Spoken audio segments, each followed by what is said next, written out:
Friends, इस video में आपका स्वागत है। इस वीडियो में हम डिस्कस करेंगे सरफेस टेंशंस के बारे में। देखिए, सरफेस टेंशंस ये टॉपिक को समझने के लिए सबसे पहले ये आवश्यक है कि उससे रिलेटेड कुछ बेसिक टर्म को समझा जाए, तभी हम जाके सरफेस टेंशंस को आसानी से समझ सकते हैं। तो चलिए इस वीडियो को स्टार्ट करते हैं। देखिए, सरफेस टेंशंस ये टॉपिक को समझने के लिए मेनली हमें तीन बेसिक टर्म को समझना पड़ेगा। पहला intermolecular force, second cohesive force and third है एडहेसिव फोर्स। बिना इस टॉपिक को जाने हम सरफेस टेंशंस के टॉपिक को नहीं समझ सकते। तो चलिए हम जानते हैं कि इंटरमॉलिक्यूलर फोर्स किसे कहा जाता है। तो द फोर्स ऑफ अट्रैक्शंस और repulsions acting between the molecules are known as intermolecular force. Molecules के बीच जो फोर्स ऑफ अट्रैक्शंस और रिपल्शंस लगता है उसी को हम इंटरमॉलिक्यूलर फोर्स कहते हैं। देखिए, हम यहाँ पे आपको नोट के तरीके से आपको बता रहे हैं। आप इसे कॉपी में सेम नोट डाउन कर सकते हैं। अगर आप नोट बनाना चाहते हैं तो हमारे वीडियो से आसानी से आप नोट बना सकते हैं।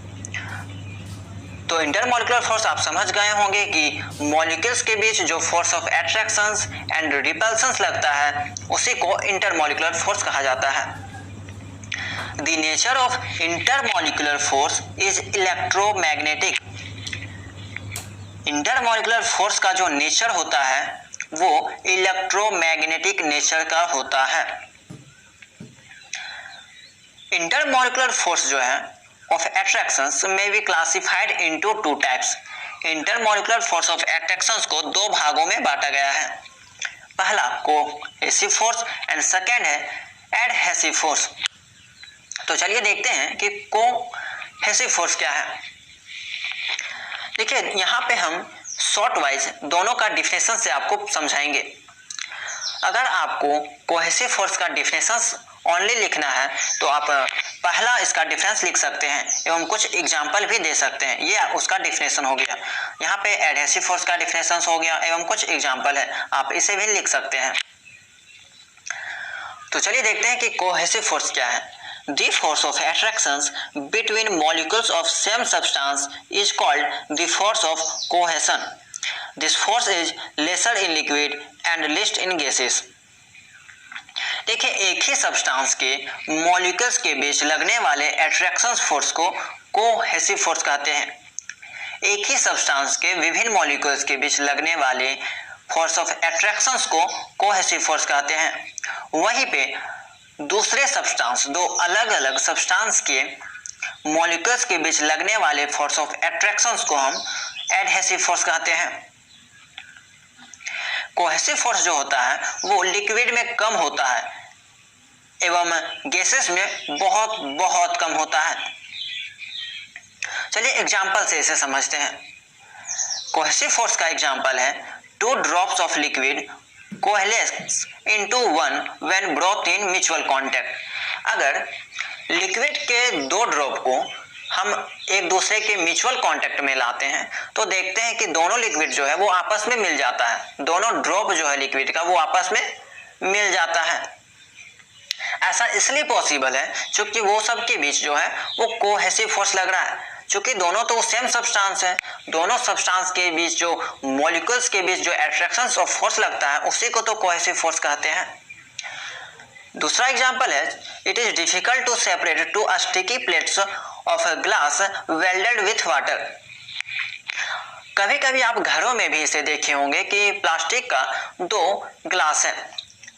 अगर एक ग्लास में थोड़ा सा पानी का अंश है और उसके ऊपर से सेकेंड ग्लास को डाल देते हैं तो फिर उसे निकालते हैं तो थोड़ा डिफिकल्ट होता है निकालने के लिए, क्योंकि वो पानी जो है वो अट्रैक्ट कर लेता है ग्लास को।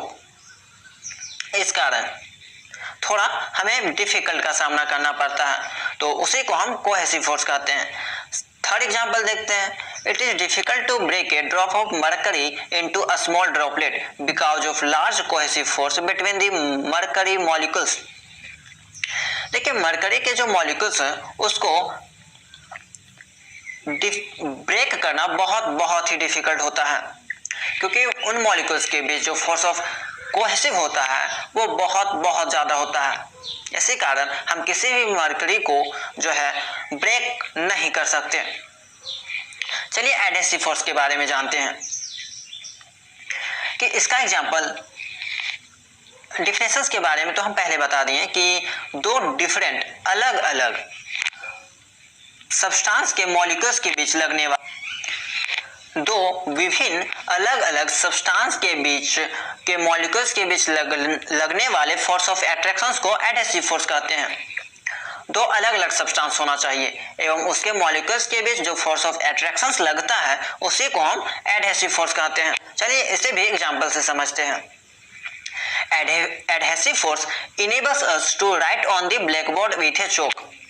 देखिए हम ब्लैकबोर्ड में चौक के सहायता से जब लिखते हैं तो यह बस एडहेसिव फोर्स के कारण ही पॉसिबल हो पाता है। अगर एडहेसिव फोर्स अप्लाई नहीं होता तो हम ब्लैकबोर्ड में चौक की हेल्प से नहीं लिख सकते, क्योंकि वहां पे दो सब्सटेंस अलग अलग सब्सटेंस लग रहा है।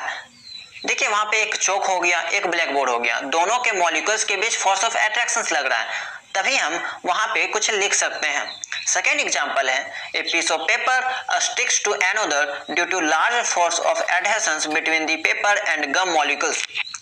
देखिए जनरली आप लोग देखते हैं कि गम से हम दो पेपर को चिपका सकते हैं। ऐसा क्यों पॉसिबल है?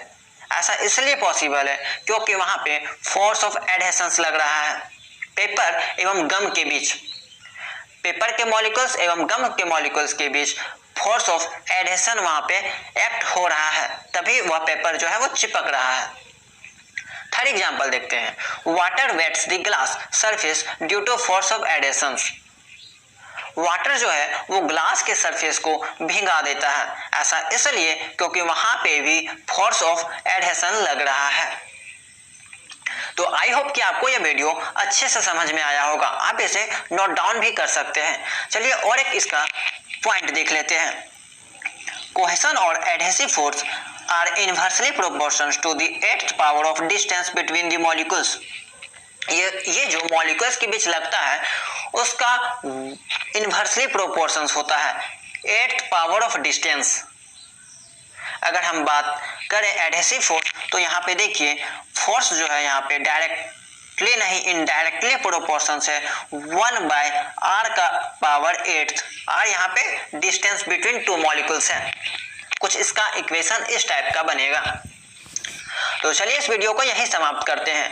नेक्स्ट वीडियो में हम समझेंगे कि सरफेस टेंशन क्या होता है।